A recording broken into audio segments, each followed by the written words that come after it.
Morning all of you. How are you all? Today I am going to start next video of chapter 1 of class 10th.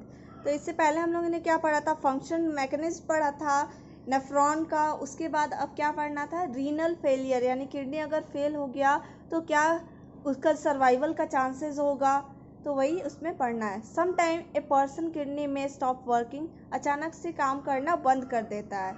या फिर an infection in the kidney, infection हो सकता है kidney में, या फिर kidney में कोई इंजरी हो, चोट हो, या फिर वेरी हाई ब्लड प्रेशर हो, वेरी हाई शुगर यानी कि शुगर यानी ग्लूकोज का अमाउंट ब्लड में काफ़ी ज़्यादा हो, restricted blood flow of the kidney यानी कि किडनी में ब्लड ही नहीं आ रहा है, तो उससे कैन डैमेज द किडनी. इससे क्या होगा? किडनी डैमेज हो सकता है. Due to which they stop working, यानी रुकने का कारण क्या था? ये बताए, ये सब कारण था रुकने का. Complete failure of the kidney allow the urea and waste product to build up in the blood, यानी कि अगर पूरे तरीके से ये काम करना बंद कर दिया किडनी तो ये क्या होगा? आपका जो वेस्ट प्रोडक्ट है वो जमा होने लगेगा, ब्लड में ही रहने लगेगा, क्योंकि ब्लड से तो फिल्टर ही नहीं हो रहा, हट ही नहीं रहा, तो वो ब्लड में ही रहना शुरू कर देगा. Even the amount of water in the body is not regulated, तो आपका जो वाटर का अमाउंट है वो भी रेगुलेट नहीं हो पाएगा, यानी मेंटेन नहीं हो पाएगा, क्योंकि किडनी क्या काम कर रहा था? एक्सेस वाटर को भी तो हटा रहा था.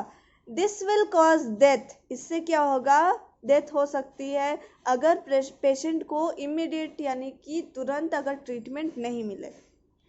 The best and long term solution, यानी कि सबसे अच्छा और लंबे समय तक के लिए सॉल्यूशन, इसका जो उपाय है कि किडनी ट्रांसप्लांट कर दिया जाए, यानी कि उसको दूसरा किडनी लगा दिया जाए. The damage kidney is removed and A matching kidney donated bye a healthy person, यानी कि मैचिंग किडनी का मतलब उसमें आपका ब्लड ग्रुप सब मैच कर लिया जाएगा, तब उसको हेल्दी पर्सन अगर जो डोनेट किया है तब उसको लगा सकते हैं हम लोग. तो ये कैसे होगा? ऑपरेशन के थ्रू. ऑब्वियस ही बात है. If a kidney transplant is not possible due to some reason, अगर कोई ये आपको ये नहीं मिल रहा है, डोनर नहीं मिल रहा है, या फिर कोई और रीज़न है, आपका मैच नहीं कर रहा डोनर के किडनी के साथ ब्लड, तो ये कुछ रीज़न होता है कि नहीं मैच होने का. तो ये अब इसके बाद क्या किया जाएगा? नहीं आपको ट्रांसप्लांट हो सकता है, तो then the patient with kidney failure treated periodically on kidney machine, जिस प्रोसेस का नाम है डायलाइसिस. किडनी मशीन, ये आप मशीन देख रहे हो, और ये डायलाइसिस का प्रोसेस चल रहा है. ठीक है. इसमें होता क्या है कि एक साइड से आपका ब्लड निकाला जाता है, ये मशीन में जाता है, और यहाँ फिल्टर होके दूसरी साइड से वापस चढ़ा दिया जाता है. तो ये एक तरीके का छानने का काम कर रहा है, जो हमारा ओरिजिनल किडनी करता था, लेकिन अब वो काम नहीं कर रहा. तो इसके लिए हम लोग क्या करेंगे? इसके लिए हम लोग इस मशीन का इस्तेमाल कर देंगे, जिसका आर्टिफिशियल किडनी में बोलते, किडनी मशीन बोलो, और प्रोसेस का नाम क्या है? डायलाइसिस. ठीक है. This is because the kidney machine can do the work of damage kidney. ये किसका काम कर रहा है? किडनी का काम कर रहा है, जो अब डैमेज हो चुका है. The kidney machine sometime called artificial kidney. ये क्योंकि ये क्या कर रहा है? किडनी का काम कर रहा है, लेकिन आर्टिफिशियल, क्योंकि ये किडनी तो है नहीं. An artificial kidney is a device to remove nitrogenous waste product, यानी कि इसमें क्या है? नाइट्रोजन का वेस्ट प्रोडक्ट है. क्या मैंने बोला था? यूरिया क्या है? किससे मिलकर बना है? अमोनिया और कार्बन डाइऑक्साइड से. तो इसमें नाइट्रोजनस है ही, क्योंकि नाइट्रोजन भी इसमें एक कंपोनेंट है. ठीक है. From the blood through the dialysis, process का नाम है डायलाइसिस. तो अब उसका आपको प्रोसेस ही देखना है, डायलाइसिस. तो the blood of a person having kidney failure can be clean regularly by using A kidney machine. Regular क्या होगा? उस किडनी मशीन का इस्तेमाल करना होगा, ताकि आप ब्लड को साफ कर सको. द प्रोसीड्यूर यानी प्रोसेस है cleaning blood by separating the waste substance is called dialysis. वही प्रोसेस का नाम, ब्लड में से वेस्ट प्रोडक्ट को हटा देना, वो प्रोसेस क्या है? Dialysis. Next is the blood from an artery in the patient arm is made to flow into the dialyzer. यहाँ ध्यान दीजिए, क्या है आर्टरी? क्या आपने भी क्या पढ़ा था? किडनी में कौन सा आपका ब्लड वेसल से डर्टी ब्लड आ रहा था? Renal artery. इसलिए क्या है? आर्टरी से हम लोग पर्सन के आर्म, जो आप यहाँ भी देख रहे होगे, आर्टरी से हम लोग क्या निकाल रहे हैं? ब्लड निकाल रहे हैं यहाँ से पाइप के थ्रू, और उसको कहाँ भेज रहे हैं? डायलाइसिस मशीन में. ठीक है. Into the dialyser of A dialysis machine made of long tube of selectively permeable membrane. ये जो ट्यूब है, यहाँ से जो ब्लड निकाल रहे हैं, ये अंदर के एक ट्यूब में जा रहा है, कॉइल ट्यूब, अंदर भी वो ट्यूब ही है, कॉइल ट्यूब ही है, जिसमें क्या है, वो ट्यूब एक सॉल्यूशन में डूबा हुआ है जिसको बोलते हैं डायलाइजिंग सॉल्यूशन। तो द डायलाइजिंग सॉल्यूशन में ऐसा क्या होता है, वाटर होता है, ग्लूकोज होता है एंड साल्ट होता है in similar concentration to those in normal blood. यानी कि इसमें सब चीज़ होता है जो नॉर्मल ब्लड में पाया जाता है, यानी कि वाटर, ग्लूकोज, ठीक है, एंड साल्ट। तो as the patient blood passes through the dialyzing solution, most of the waste like urea present in it pass through the selectively permeable cellulose tube into the dialyzing solution।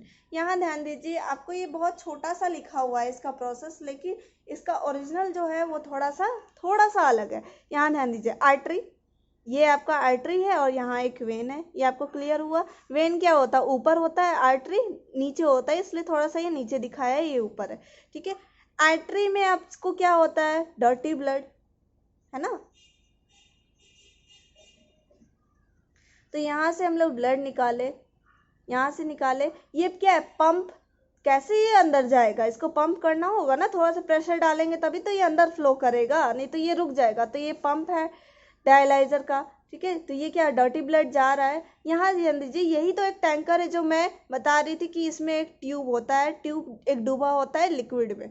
तो ये machine का part है, तो यहाँ से ये machine का part start होता है, ये आपका ब्लड ये ट्यूब में जा रहा है, ठीक है। तो इसमें क्या है, ये जो लिक्विड है इसमें क्या है, आपके ब्लड में जितना अमाउंट ऑफ ग्लूकोज है उतना ही होगा, जितना अमाउंट ऑफ साल्ट है उतना ही होगा, जितना अमाउंट ऑफ वाटर है उतना ही होगा, सिमिलर कॉन्सेंट्रेशन, ठीक है। तो वहाँ यहीं पे लिखा है सिमिलर कॉन्सेंट्रेशन, लेकिन इसमें क्या नहीं होगा, इसमें यूरिया नहीं होगा।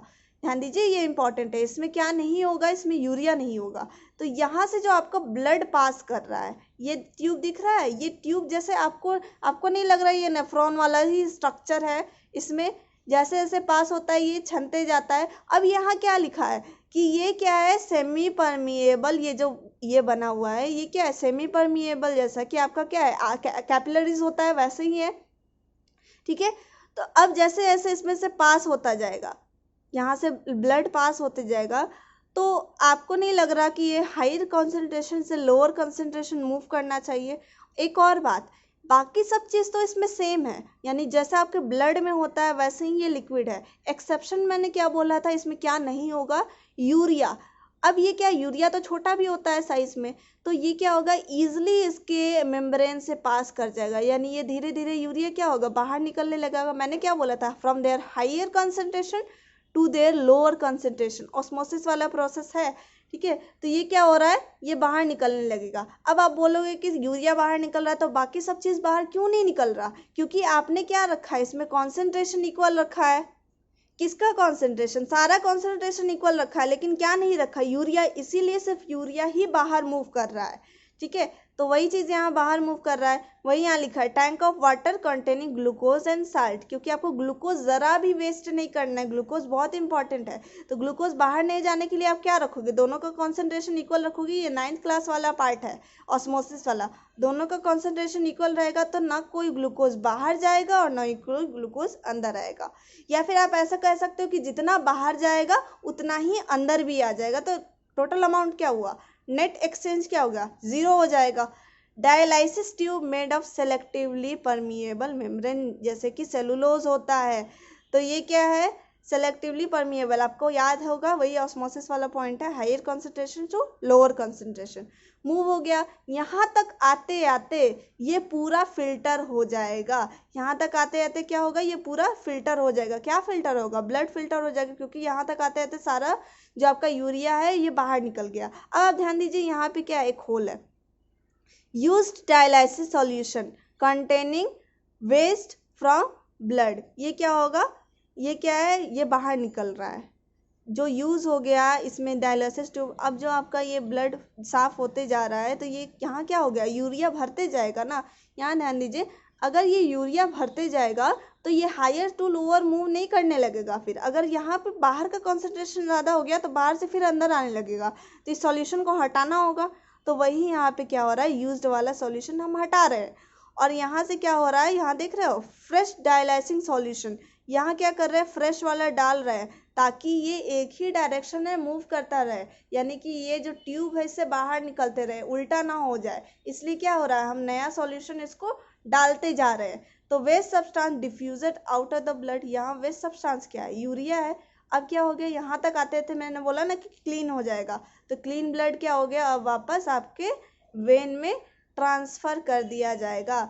ये आपका पूरा प्रोसेस है जो इसमें एक्सप्लेन नहीं किया हुआ है, ठीक है। तो वही यहाँ पे दिखाया, the clean blood is pumped back into when of the patient arm. तो ये यहाँ पे आपका पूरा हो गया, चैप्टर 1 भी कंप्लीट हो गया और एक्सक्रीशन भी कंप्लीट हो गया। अगर आपको कोई प्रॉब्लम है तो आप पूछ सकते हो।